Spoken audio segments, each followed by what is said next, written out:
Oui, bonjour, Bernard Potier. Je me présente, je suis Christiane. Bonjour, l'abbé Jean-Michel Guérien. Bonjour, je m'appelle Maxime Leroy. Donc, je m'appelle Damien Boulet.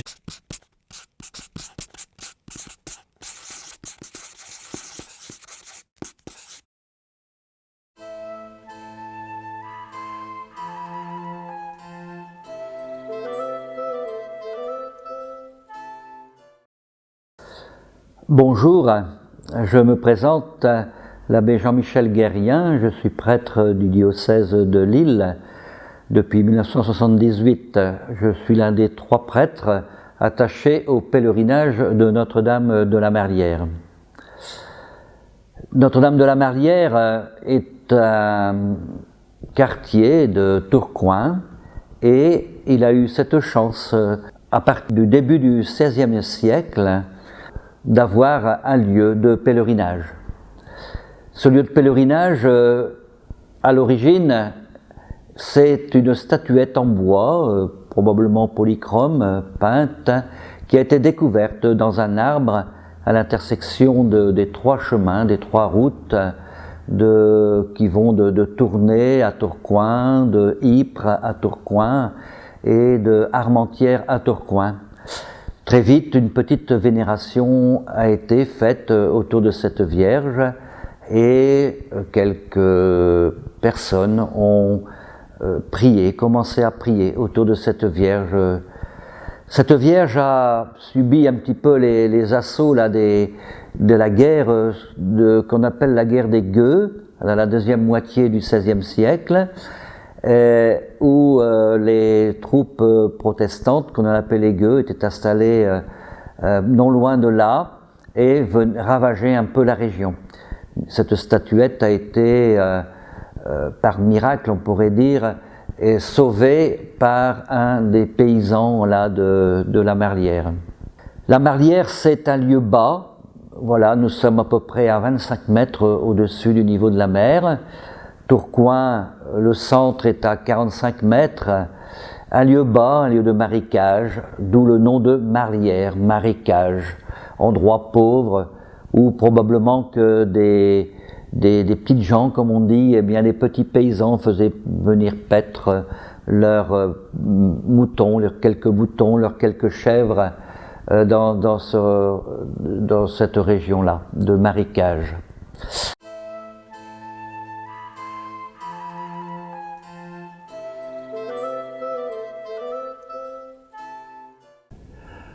Bonjour, je m'appelle Maxime Leroy, je suis prêtre du diocèse de Lille.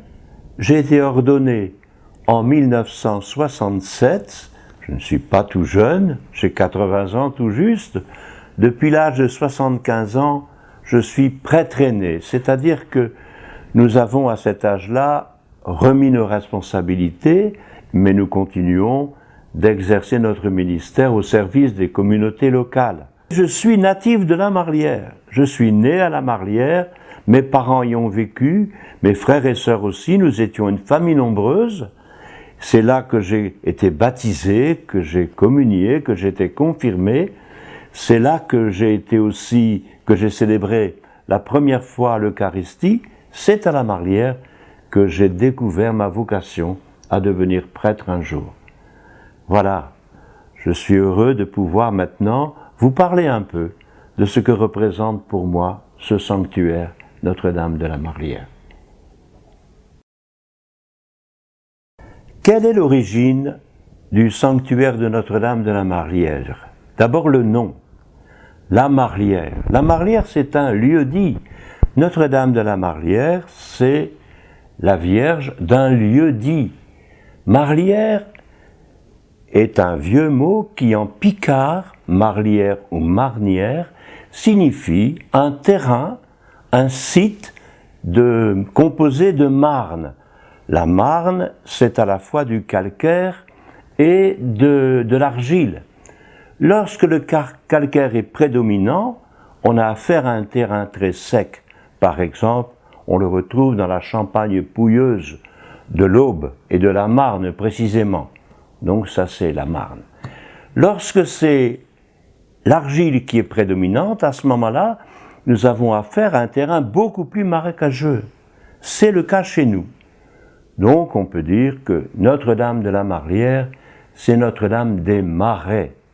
Notre-Dame d'en bas, bien sûr, ça a un sens spirituel et sociologique, mais ça a aussi un sens géologique, c'est tout à fait correspondant à la réalité. Voilà pour ce qui est de l'origine du nom.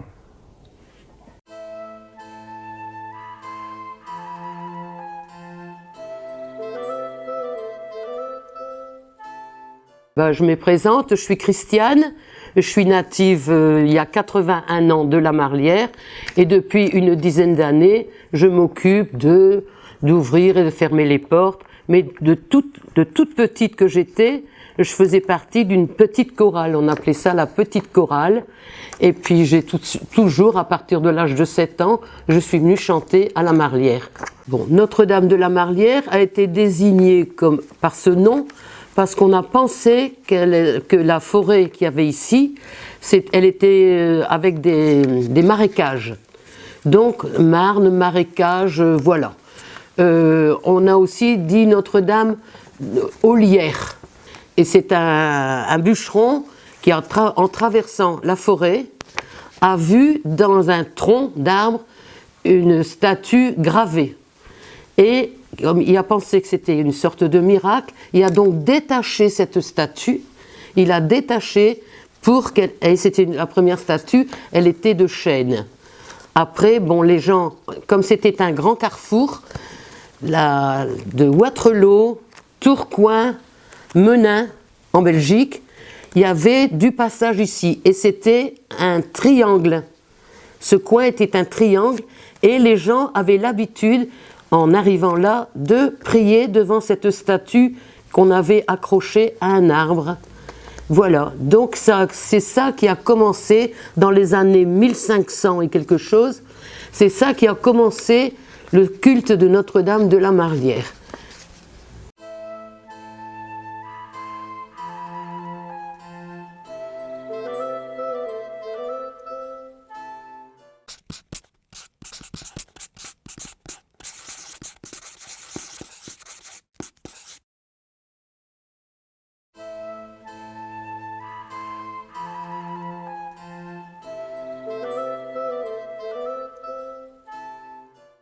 Alors l'histoire de la Marlière, l'histoire du sanctuaire de la Marlière, qui se confond avec l'histoire du pèlerinage, à l'origine, à la croisée du lieu-dit la Marlière, à la croisée de 3 chemins, il y avait un chêne sur lequel était accrochée une statue. Ce chêne était entouré de 3 ormeaux, 3 tilleuls. Cette statue qui y était accrochée avait été amoureusement sculptée par un paysan du coin. Elle représentait une vierge allaitant son enfant. Cette statue était l'objet de la vénération des paysans du coin, de tous les habitants de la région. Et un beau jour, elle devint célèbre parce qu'elle a failli disparaître. En effet, en 1566, au moment où les Huguenots des Pays-Bas essayaient de chasser de la région de la Flandre, de chasser la présence des Espagnols catholiques qui occupaient la région pour s'installer, des bandes de brigands, on les appelait les gueux, iconoclastes, ont failli éliminer cette belle statue. Qu'est-ce qui s'est passé? Au moment où un gueux voulait prendre cette statue et la fendre pour en faire du bois de chauffe, un habitant du coin, un certain duc Colombier, est venu à sa rencontre. Et comme il cherchait du bois de chauffe, cet homme, eh bien, il lui a proposé, en échange de la statue, de lui donner 2 fagots de bois. L'homme s'est exécuté. Ce jour-là, la statue de Notre-Dame de la Marlière a été sauvée. Retenez bien cet épisode, parce qu'il a une signification, une symbolique extrêmement importante pour la spiritualité liée au pèlerinage Notre-Dame de la Marlière. Donc ce monsieur du Colombier, ce sieur du Colombier, garda précieusement la statue de Notre-Dame de la Marlière dans sa maison jusqu'à la fin de la tourmente. Puis, elle fut replacée, après les événements, au même endroit, mais on y bâtit une petite chapelle. Voilà, c'était ce qu'on a appelé par la suite la chapelle Louis XIII, parce que chacun des édifices qui se succédèrent ont été liés, voilà, au nom d'un roi, c'est-à-dire d'une époque. Cette petite chapelle a aujourd'hui disparu. Mais peu à peu, au fur et à mesure que les pèlerinages ont avancé, ont augmenté, au fur et à mesure de la présence des foules, on a été amené à bâtir diverses chapelles. Il y a eu ensuite la chapelle Louis XIV, qui est encore visible aujourd'hui, où se trouve d'ailleurs une autre statue censée représenter Notre-Dame de la Marlière, mais qui n'est pas la statue d'origine. Celle-là a été détruite. Donc, dans la chapelle Louis XIV, dans un très beau style de l'époque, venaient aussi beaucoup de pèlerins. Les pèlerins augmentant de plus en plus, le clergé local ainsi que les édiles locaux ont favorisé l'extension du lieu de pèlerinage. Et on a construit une très jolie chapelle, la chapelle Louis XV, avec un beau retable célèbre, qui vient d'être restauré d'ailleurs, une très belle chapelle qui pouvait contenir une foule un peu plus nombreuse. Mais on venait de toute la région, de la France comme de la Belgique. Bon, à ce moment-là, le territoire était redevenu français depuis Louis XIV, mais on venait de toutes parts en pèlerinage, et des foules de plus en plus nombreuses. Ça, c'est la chapelle Louis XIV, où se trouve actuellement la statue miraculeuse, mais que personnellement je préfère appeler la statue miraculée, sauvée des flammes. Ça a une grande signification. La statue miraculée, grâce à l'intervention, au geste de Monsieur du Colombier.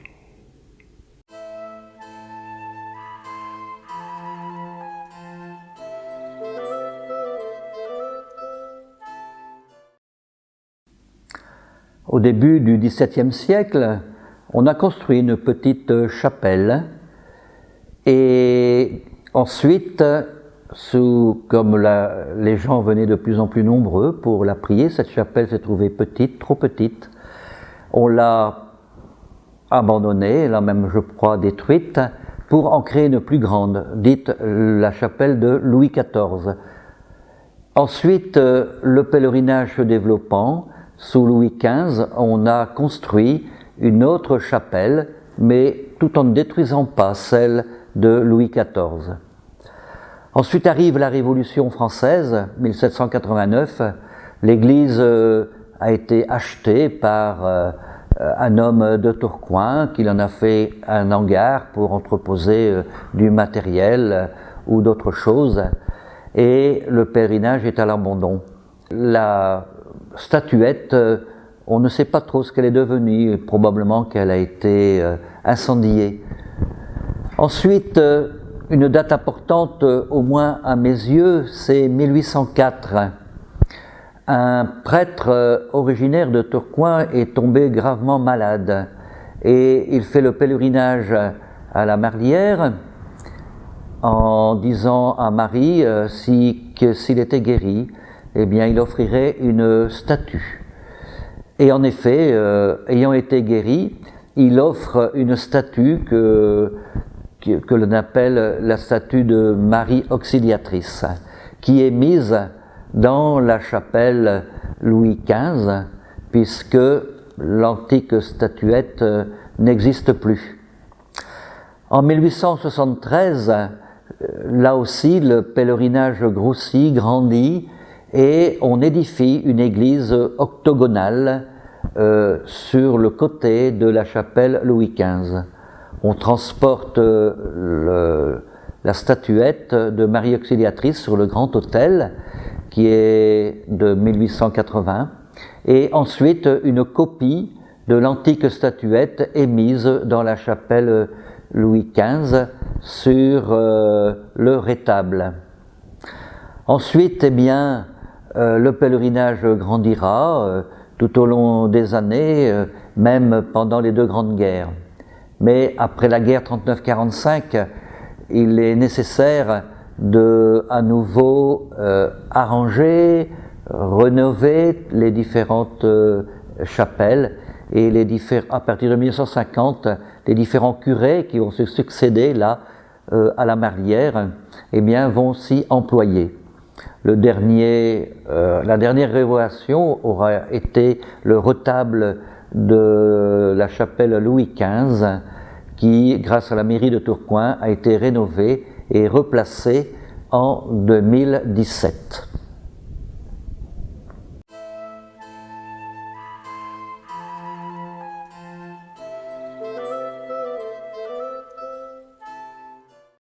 Oui, bonjour, Bernard Potier. Je suis un enfant de la Marlière, effectivement. Mes parents ont fait l'acquisition d'une maison rue de Moucron grâce à la loi Loucheur, qui permettait effectivement à des familles modestes de devenir propriétaires. Et je suis né en 1940 et j'ai donc 81 ans. Donc on a parlé de l'implantation effectivement de la statue qui a été mise par une âme pieuse sur un arbre, hein, ce serait donc l'origine, effectivement, et puis après ça la piété a fait que le passage de pèlerins a amené à la construction de différentes chapelles. Je regarde quand même pour mémoire, la première c'était ce qu'on appelle actuellement la chapelle Louis XIII, qui a été construite en 1637, c'est vous dire si c'est vieux quand même ce pèlerinage, puis la chapelle Louis XIV, en 1668, enfin la chapelle Louis XV en 1746, pour terminer avec la construction de l'église actuelle qui a été érigée en 1877.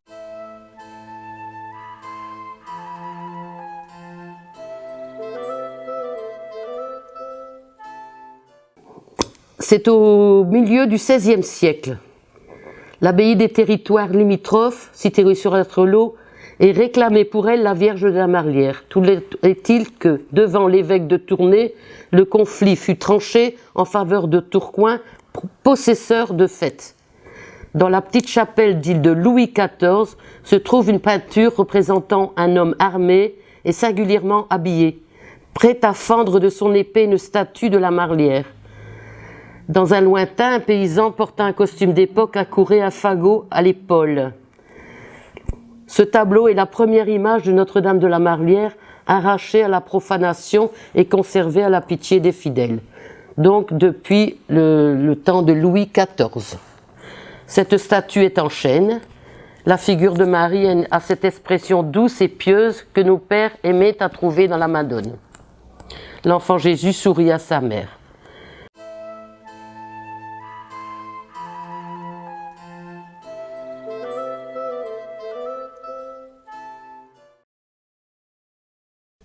Arriva la Révolution française. Une nouvelle fois, la statue de Notre-Dame de la Marlière est menacée parce qu'on détruit beaucoup de lieux de culte et la chapelle Louis XIV, nommée Louis XIV, n'échappe pas au carnage. La statue est brisée, elle sera même brûlée, mais en tombant, la tête de la statue du petit Jésus s'est échappée et a été récupérée par une personne pieuse qui l'a gardée. Et cette petite tête de l'enfant Jésus a été sertie dans le socle d'une nouvelle statue de Notre-Dame de la Marlière qui se trouve toujours dans la chapelle Louis XIV. Les foules étant de plus en plus nombreuses, et notamment au cours du XIXe siècle, à la fin du XIXe siècle, en 1975, on a procédé à la construction d'une nouvelle chapelle beaucoup plus grande. C'est une rotonde, la rotonde Maillard, qui, prolongeant la chapelle Louis XIV, a agrandi considérablement l'église, mais qui reste quand même une petite église, pas si grande que ça. Mais malgré tout, les foules étaient très très nombreuses. On a compté à certaines époques jusqu'à 25 000 personnes le même jour. C'est considérable, c'est considérable. Il y a aujourd'hui donc cette belle rotonde, et alors la particularité, c'est que toutes les étapes de construction, les différentes chapelles, n'ont jamais été démolies au profit d'une autre, contrairement à ce qu'on faisait à l'époque, mais ont été ajoutées, accolées aux édifices précédents. Ce qui fait aujourd'hui un très bel ensemble. Il y a donc cette belle rotonde aujourd'hui, dans laquelle il y a une autre statue, mais qui a été rapportée, qui n'est pas Notre-Dame de la Marlière. Mais cette belle rotonde aujourd'hui accueille encore, pendant le mois de mai, un nombre important de pèlerins. En 1907, la Marlière a été érigée en paroisse, et bien sûr, paroisse du doyenné de Tourcoing.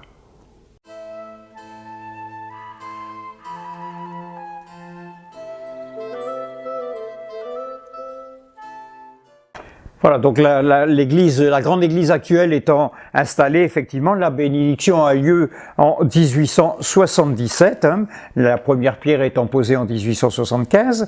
C'est vers 1899 qu'a eu lieu l'installation de la chapelle qui culmine tout en haut de l'église.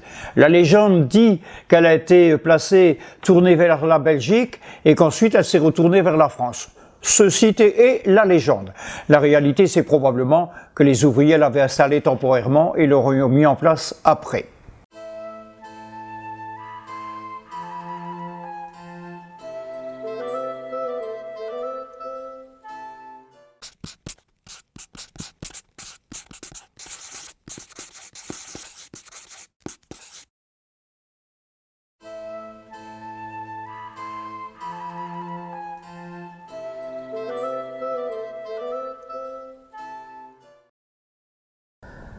L'histoire du pèlerinage de Notre-Dame de la Marlière commence donc par cette statuette qui a été placée dans un arbre au carrefour de 3 chemins, et tout naturellement, j'allais dire, les gens s'arrêtaient pour prier Marie à cet endroit. Puis ensuite, au XVIIe siècle, évidemment, grâce aux différentes chapelles qui ont été construites, chapelle Louis XIII, qui malheureusement n'existe plus, mais nous avons encore la chapelle Louis XIV, nous avons la chapelle Louis XV. Eh bien, le pèlerinage de Notre-Dame de la Marlière s'est particulièrement développé, surtout à certaines périodes où il y avait des guerres, et notamment la guerre de 30 ans, la première moitié du XVIIe siècle, et ensuite les guerres dues à Louis XIV dans la deuxième moitié du XVIIe siècle. On parle aussi d'un moment extrêmement important au début du XVIIIe siècle.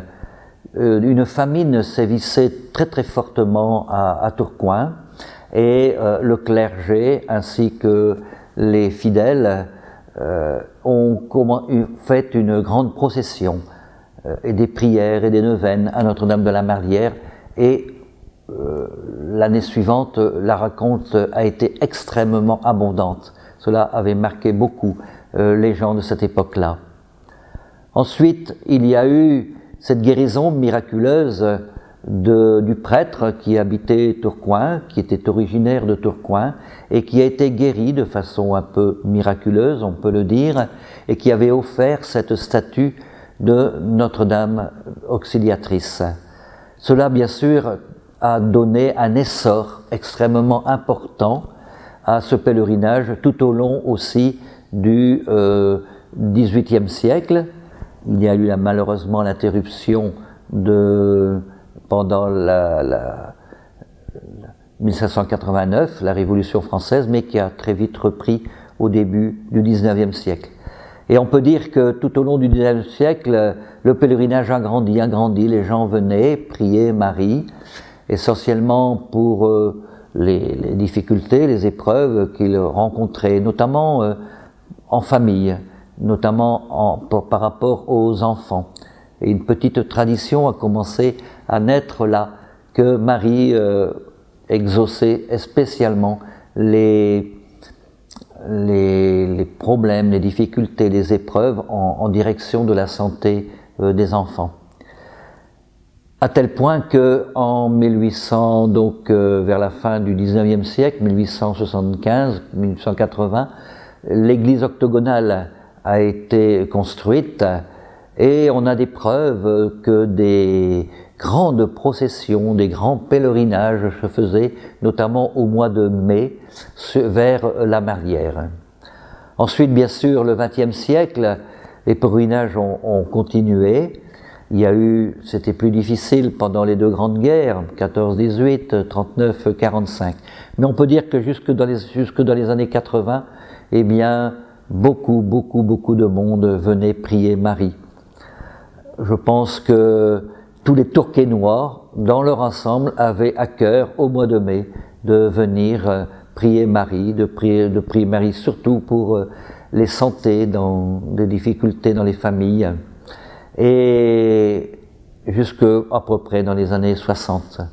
Ensuite, il faut bien le dire, les choses comme elles sont, le pèlerinage a commencé à décliner, et même si les curés qui se sont succédés, et aussi des animateurs et animatrices ont été là, fortement présentes, notamment au mois de mai, voilà, le pèlerinage a commencé à décliner jusqu'à nos jours.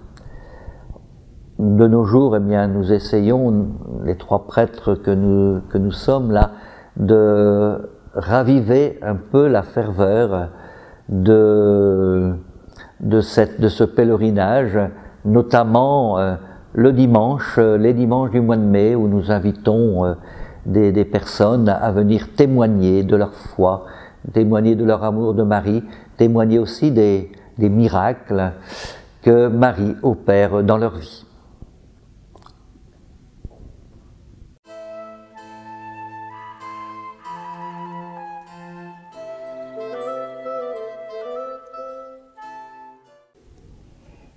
Voilà, on va parler pèlerinage. Je pense que pèlerinage, c'est d'abord une étincelle de foi pour moi, parce qu'une âme pieuse, un inconnu ou une inconnue ont installé un beau jour une petite statue au coin d'un carrefour prioritaire, d'un carrefour très connu, qui est celui qui va vers Waterloo, qui va vers Tourcoing, mais qui va aussi vers la Belgique, d'où la dimension internationale, j'allais dire, de la foi.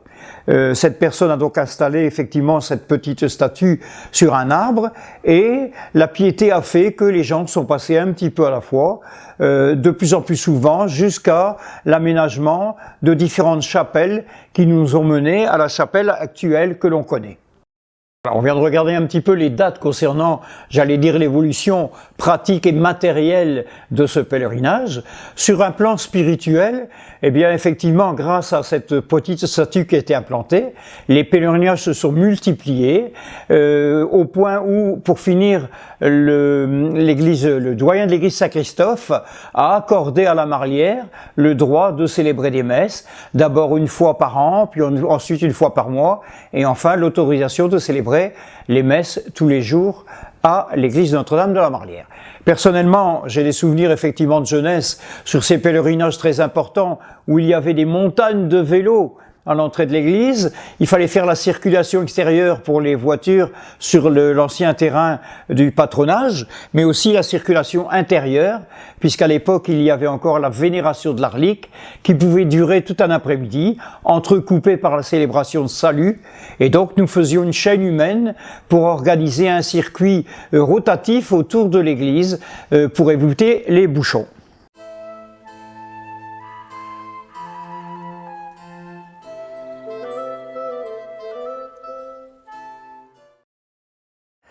Je peux vous montrer deux illustrations des événements principaux marquant l'histoire de la statue de Notre-Dame de la Marlière. La première représente un gueux en train de vouloir casser en petits bois la statue et du colombier qui s'oppose en présentant un fagot en échange. Ça se passe en 1566. Une deuxième illustration, c'est naturellement un sans-culotte, un bonnet rouge, qui détruit la statue.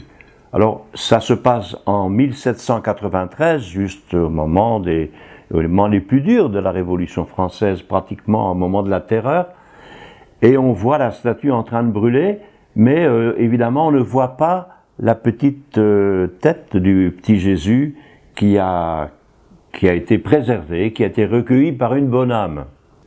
Voilà ces deux illustrations, elles ont été réalisées par un artiste local, monsieur Jules Adam, qui était très attaché à la Marlière et qui habitait Moucron, juste à la frontière belge. Et ce monsieur a réalisé des vitraux dans la sacristie, dans la nouvelle sacristie qui a été construite dans les années 50, et 4 vitraux, un vitrail de la Vierge, un vitrail de Saint-Joseph et 2 autres vitraux représentant ces 2 anecdotes, ces 2 événements historiques touchant la statue miraculeuse de Notre-Dame de la Marlière. Maintenant, il faut parler un peu du sens spirituel de la vénération de la Vierge de la Marlière. Il y a beaucoup de récits historiques ou légendaires qui parlent de guérison, qui parlent de grâce, de faveur accordée par Notre-Dame de la Marlière à beaucoup de personnes qui étaient venues prier dans ce sanctuaire. Il existait beaucoup d'ex-voto, qui ont d'ailleurs disparu aujourd'hui, et qui rappelaient ces grâces particulières, ces miracles opérés par Notre-Dame de la Marlière à une époque donnée. Évidemment, c'est le propre de tous les lieux de pèlerinage de rendre grâce pour tous ces dons obtenus par la médiation de la Vierge dans les différents lieux de pèlerinage que nous connaissons, que ce soit à Fatima, à Lourdes ou ailleurs. Personnellement, je voudrais attirer l'attention sur un autre aspect, pas souvent évoqué, mais très important pour moi, de mon point de vue, et qui continue de nourrir ma dévotion à Notre-Dame de la Marlière. Pour cela, je pars de la geste de Ducoulombier. Ducoulombier, en une période de grande violence, a protégé la statue chez lui pendant de longues années, 7 ans je crois, avant qu'elle soit à nouveau rendue au culte.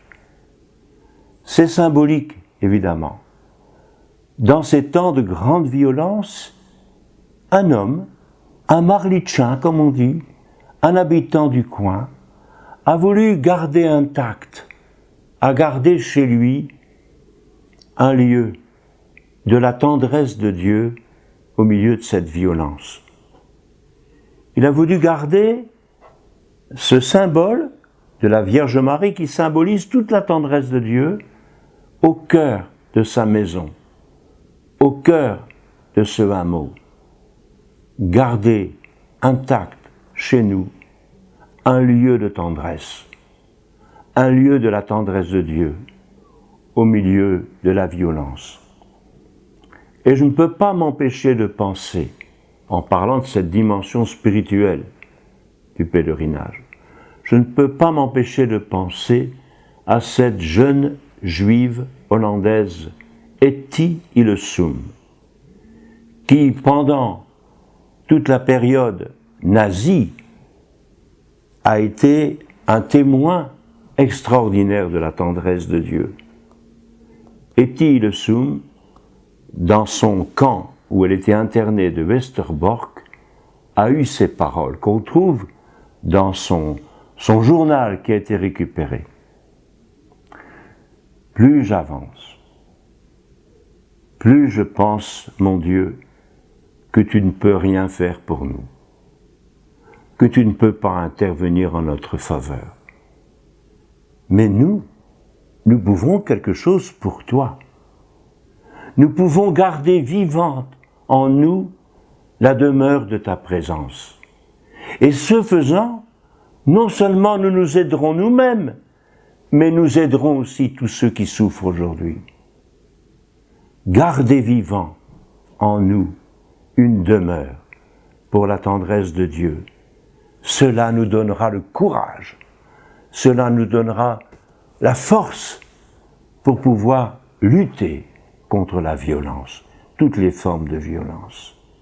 Parce que la seule puissance capable de vaincre la violence, c'est la puissance de l'amour. Peut-être que je fais une interprétation un peu personnelle, mais je crois beaucoup à cette dimension-là de la vie spirituelle. Évidemment, on va en pèlerinage pour obtenir des choses de la part de Dieu. Mais si finalement, Dieu était si fragile à notre époque qu'il aurait besoin d'obtenir quelque chose de nous, à savoir de garder vivant dans nos familles, dans nos communautés, dans nos régions, dans nos associations et dans notre propre cœur, une demeure où il peut vivre de sa tendresse et continuer d'inspirer les actes d'amour qui un jour seront capables de vaincre toutes les violences. Voilà. Bon, bien sûr, il y a une autre dimension du pèlerinage qui est très célèbre et qui est très présente aussi dans la prière que l'on fait à Notre-Dame de la Marlière au moment du pèlerinage, c'est la prédilection pour les petits et notamment les petits-enfants.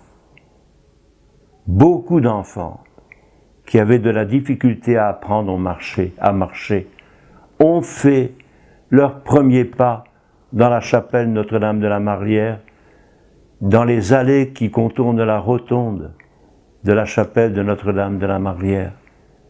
On prie pour les petits-enfants, on prie en se mettant à l'écoute des petits-enfants. Voilà pourquoi ce beau nom de Notre-Dame des petits, Notre-Dame d'en bas, lui va si bien. Ce qu'écrit Ethyle Sum du fond du camp où elle est internée, elle mourra à Auschwitz d'ailleurs. Voici ce qu'elle écrit. « Mon Dieu, il m'apparaît de plus en plus clairement, à chaque pulsation de mon cœur, que tu ne peux pas nous aider, mais que c'est à nous de t'aider et de défendre jusqu'au bout la demeure qui t'abrite en nous. Et ce faisant, nous nous aidons nous-mêmes. C'est tout ce qui nous est possible de sauver en cette époque, et c'est la seule chose qui compte, un peu de toi en nous, mon Dieu. »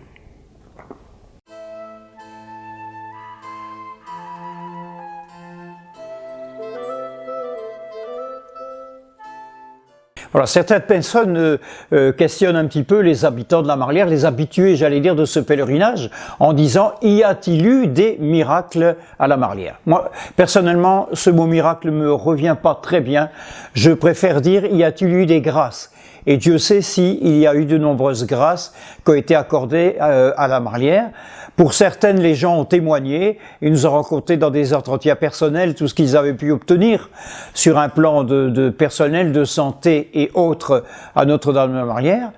Personnellement, je dois dire que j'ai retrouvé lors du changement de l'escalier en bois qui menait à la tribune, complètement pourri d'ailleurs, et qui a été remplacé par un escalier métallique. Et je me souviens avoir retrouvé au bas de l'escalier des prothèses d'enfants qui sont pour moi des ex-voto et qui ont été, j'allais dire, débarrassés parce qu'il paraît que ça n'était plus la mode. Et si vous faites le tour de l'église de la Marlière, dans la chapelle d'entrée, vous verrez qu'il y a aussi un tas d'ex-voto où une main malheureuse les a recouverts de peinture, ce que je regrette formellement, parce que c'était quand même un signe de foi de tous nos ancêtres qui sont passés là et qui ont remercié par l'installation d'un ex-voto des grâces qu'ils ont pu obtenir à la Marlière. Alors aujourd'hui, le pèlerinage, qu'en est-il? Eh bien, si effectivement il n'y a plus les foules qui venaient dans le temps, à vélo, en voiture ou peu importe, ou à pied d'ailleurs, et y compris qu'à l'époque il y avait encore des petites baraques qui vendaient des objets ou des jouets pour les enfants, ça existait dans le temps, maintenant c'est terminé. Aujourd'hui, le pèlerinage dure encore. C'est plus un pèlerinage, j'allais dire, personnel et individuel. Et je dirais que les gens qui vont faire leurs courses, par exemple, dans le quartier, rentrent à la Marlière pour une petite prière. Il en est de même pour les mamans qui conduisent leurs enfants à l'école Notre-Dame de la Marlière, qui elles aussi rentrent pour aller se confier et remercier, demander et remercier. C'est deux mots que j'aime beaucoup, parce qu'il suffit pas de demander, il faut aussi penser à remercier. Et il y a également d'autres gens, je parlais de mon ami Jean-Pierre de Trémery, qui venait en toute discrétion, l'ancien bourgmestre de Moucron, faire ses dévotions à Notre-Dame de la Marlière, y compris également le doyen l'abbé Bourré, qu'on trouvait assis dans le chœur en train de réciter son chapelet, pour ne citer que deux exemples que certains connaissent. Mais à côté de ça, combien d'anonymes sont venus prier à la Marlière sans que personne le sache et en toute discrétion, et un pour demander et d'autres pour remercier.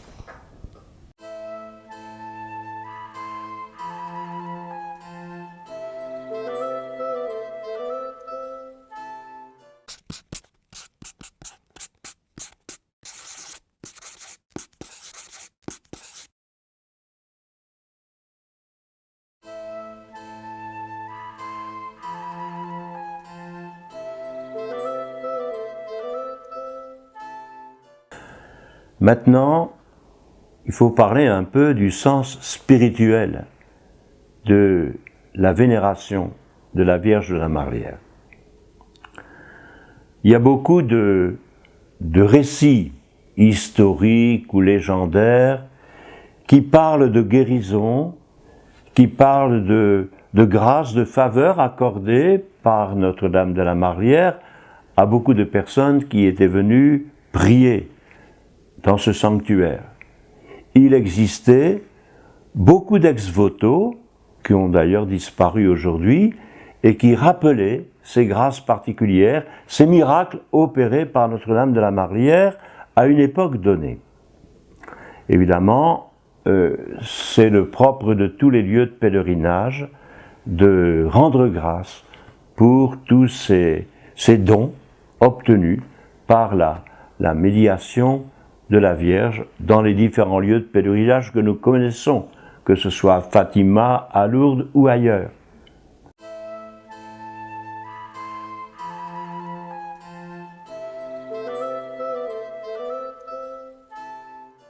Une date importante, au moins à mes yeux, c'est 1804.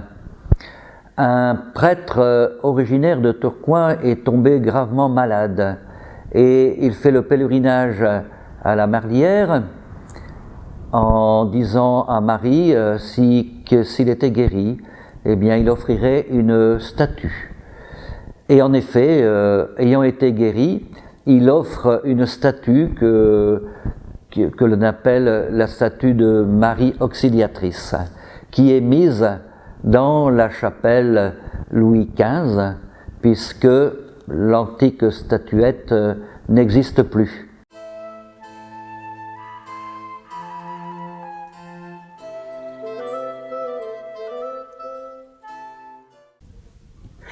Il y a eu beaucoup de miracles, beaucoup de grâces obtenues, et je me souviens quand j'étais plus jeune, toutes les plaques qui étaient inscrites dans la chapelle d'entrée. Il y avait même des béquilles accrochées au mur, des médailles de la guerre de 14, des gens qui étaient revenus intacts de la guerre de 14. Et puis bon, un petit peu à la fois, tout ça s'est dissipé. Mais personnellement, j'ai pas été témoin de ni miracle, ni de grande grâce. Mais je sais que beaucoup de gens, quand ils ont un gros problème, une maladie, un décès, tout ça, ils viennent se réclamer. Et même les gens qui viennent pas à l'église me demandent, tiens, je te donne autant, et mets un cierge à Notre-Dame de la Marlière. Pour ce que je lui demande, elle trouvera bien la réponse. Et ça, c'est ça. Voilà.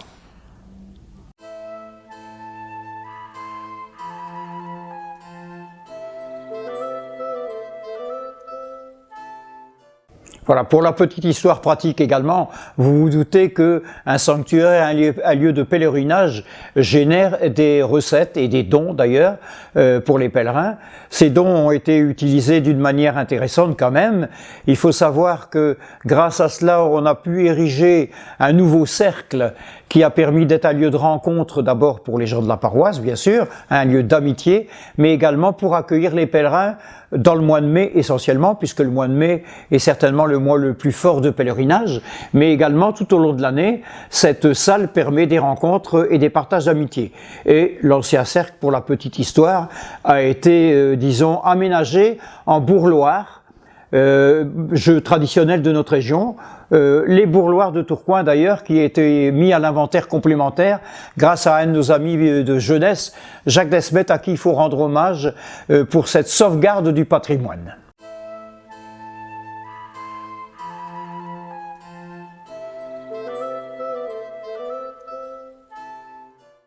Voilà, comme je vous le disais précédemment, effectivement le mois de mai c'était le temps fort du pèlerinage, bien sûr, indépendamment des pèlerins individuels tout au long de l'année.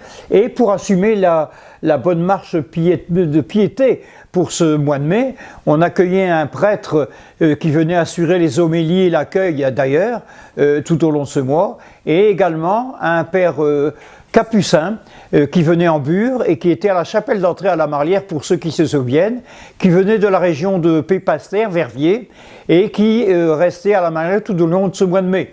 Et il accueillait les familles aux bonnes communions qui limitaient donc l'autel de la chapelle d'entrée, et il étendait son étole sur toute la famille, et avec une petite tape amicale sur la joue des enfants en leur souhaitant bon courage. Il était un peu le prêtre permanent dans l'église et un peu pour le confident pour tous ceux qui venaient raconter leur misère, mais aussi dire leur grand merci d'avoir eu le bonheur de pouvoir passer à la Marlière.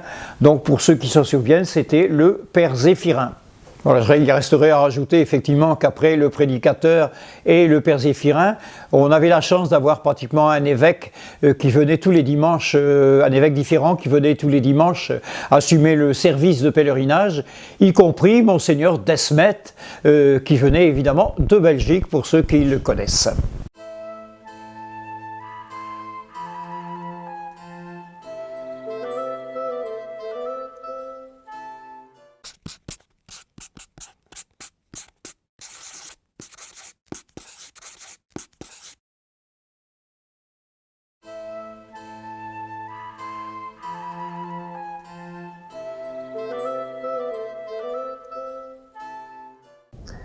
Voilà, moi je suis prêtre depuis 13 ans, donc je m'appelle Damien Boulet. J'ai été avant ça dans la restauration, prêteur pendant plus de 17 ans. Donc j'ai travaillé au service, voilà, et c'est là que j'ai puisé quelque part ma vocation, où je peux dire que le Seigneur est venu me chercher dans la cuisine. Ce qui m'importe voilà, dans cette notion de service, c'est justement voilà, d'être au plus proche, de vivre une pastorale qui puisse se comprendre d'une façon simple dans la convivialité. L'évangile n'est finalement pas difficile si on se laisse guider ainsi. Je suis donc le cinquième d'une famille de 8, voilà, donc 5 frères, 2 sœurs. Donc on allait fréquemment à l'église, même si tout gamin, eh bien, je passais beaucoup de temps à dormir sur ma chaise pendant la messe. Mais aujourd'hui, c'est à moi de tenir tout le monde éveillé. Voilà, moi, ce qui me plaît à vous raconter aujourd'hui, c'est le fait que, voilà, quand on m'a annoncé que j'arrivais ici à Notre-Dame de la Marlière, alors j'avais que des a priori en tête, notamment le fait que c'était qu'une litanie de messes, de chapelets et de prières, de bénédictions qui se suivaient. Mais en fait, quand je suis arrivé, c'était tout autre chose. D'abord, c'était des gens, des personnes, du quartier. Ces personnes-là, pour moi, elles avaient beaucoup de valeur parce que du coup, elles vivaient quelque chose. Et elles vivaient avec leur expérience de vie. Alors bien sûr, c'était, il fallait qui allait célébrer dimanche, qui allait célébrer le lendemain, et ainsi de suite, et tout ça. Donc c'est toujours comme ça de toute façon dans l'Église. Il faut toujours, quelque part, travailler d'abord la structure avant d'entendre ce qui est important. Et dans la vie de tous ces gens, eh bien, il y avait des histoires. Et moi, c'est ça qui me plaît avant tout. L'histoire de ces gens qui sont venus ou qui rapportent les histoires de ceux qui sont venus, voilà, que ce soit du quartier, des quartiers environnants, descendants de Moucron, de Wattrelos ou de Tourcoing évidemment, voilà, ou même de plus loin, de toute la métropole, et encore plus loin pour ceux qui ont vécu peut-être là dans les quartiers auparavant, mais qui reviennent pour, comme pèlerins, partager ce qui fait leur vie de foi, de confiance, d'espérance. Et c'est là que pour moi je vois les signes, parce qu'évidemment on a des petites histoires de ceux qui sont venus quand ils étaient avec leurs jeunes enfants qui ne savaient pas marcher, que après la prière à Notre-Dame de la Marlière, en rentrant, eh bien voilà que les enfants eh bien, se sont levés et ont commencé à marcher parce que le papa le voulait ainsi. Voilà.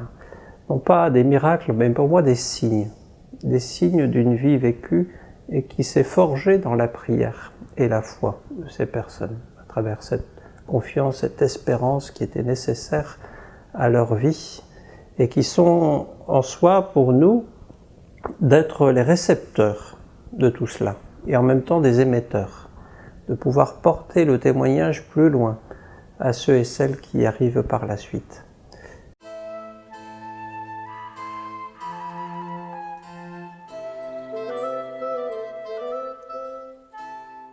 Pour moi, personnellement, quand je vais à Notre-Dame de la Marlière prier, puisque j'y vais tous les matins, je demande la paix dans ma famille. Et un prêtre qui m'a dit, tu as fait ton possible, donc bon Dieu en tiendra compte. Voilà, c'est tout.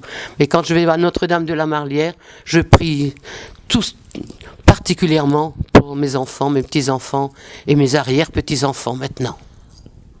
Alors, toutes ces choses sont évidemment des questions matérielles, mais il faut savoir le spirituel derrière. En ce qui concerne mon épouse et moi-même, d'abord, de notre chambre, on a le bonheur de voir la statue en haut d'église, bon, ce qui est quand même important. Et on a pris l'habitude, effectivement, dans la prière du matin, de systématiquement réciter la prière à Notre-Dame de la Marlière, que les Marlitchiens, c'est-à-dire les habitants de la Marlière, connaissent par cœur maintenant. Donc il suffit de lancer la prière et tout le monde la récite ensemble. Donc c'est un moyen pour nous de prier la Vierge de la Marlière, à qui nous sommes très fidèles. Bien sûr, nous fréquentons la messe le dimanche, bien sûr. Nous sommes également au niveau de la chorale paroissiale. Donc tout cela pour faire vivre un petit peu le pèlerinage et notre quartier.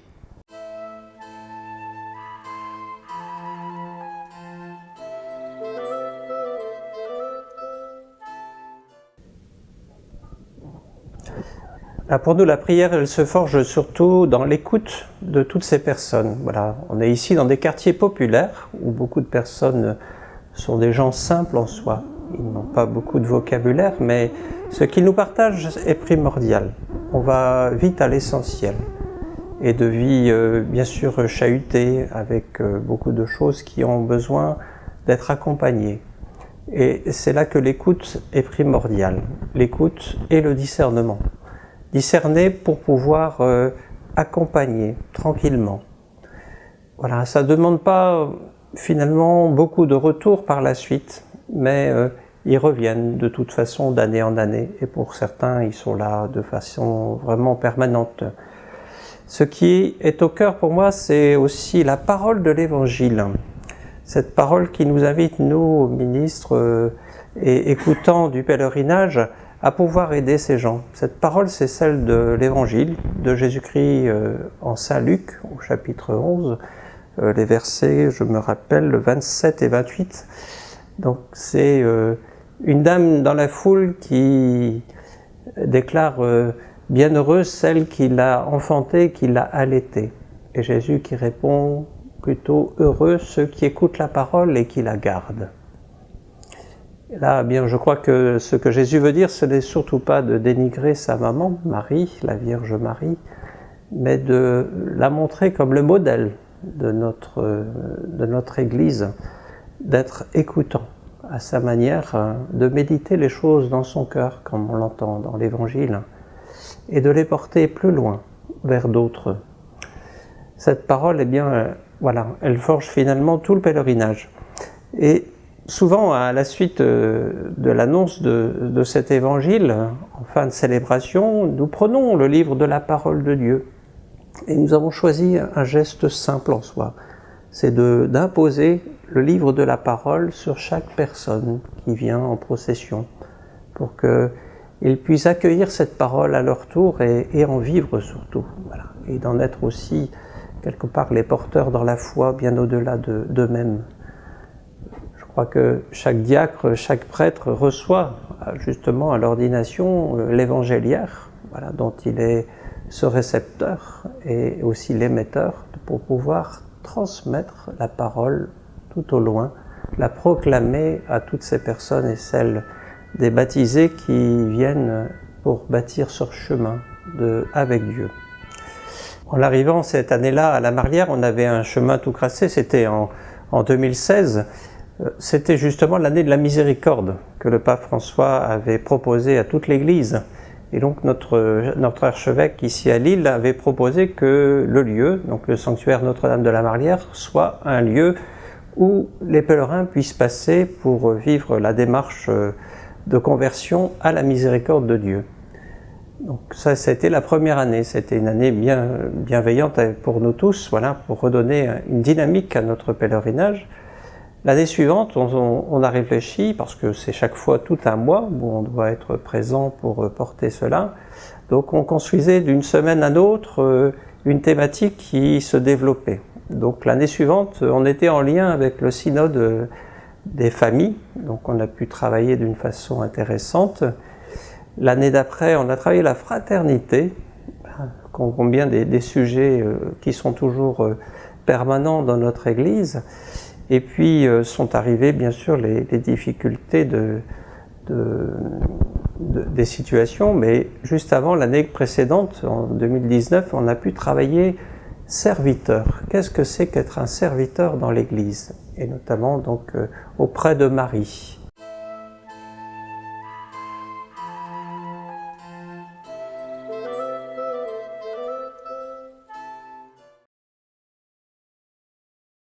Comment vivre aujourd'hui nos pèlerinages à Notre-Dame de la Marlière? Je sais que les responsables du sanctuaire aimeraient que l'on centre la réflexion, le thème du pèlerinage de l'an prochain autour des familles. Évidemment, c'est un beau sujet, un sujet important. Mais il faut prendre les familles au sens large. Les familles, dans l'immeuble où j'habite, il y en a de toutes sortes. Beaucoup de familles monoparentales, des familles recomposées, des familles en situation de grande détresse. Et c'est le cas de tant et tant de familles de par le monde. Peut-être qu'il faut élargir aussi la notion de la famille. Je sais que certaines entrées de mon immeuble sont de véritables familles, où on se prend en charge mutuellement pour faire face à la dureté de la vie, pour faire face à la violence qui sévit quelquefois dans certains quartiers. On est au coude à coude, fraternel. C'est la fraternité qui compte le plus. Pourquoi ne pas s'inspirer à ce moment-là de la geste, de la démarche du Colombier, c'est-à-dire continuer de faire exister dans nos familles, dans nos quartiers, dans nos immeubles, dans nos communautés, un lieu où la tendresse de Dieu puisse continuer d'être cultivée, pour continuer d'agir au milieu de notre monde, continuer d'agir puissamment contre toutes les forces du mal. Voilà qui est possible. Organiser un peu notre démarche de pèlerinage de cette manière. Garder vivante en nous la présence d'un Dieu qui nous aime à la manière de Marie.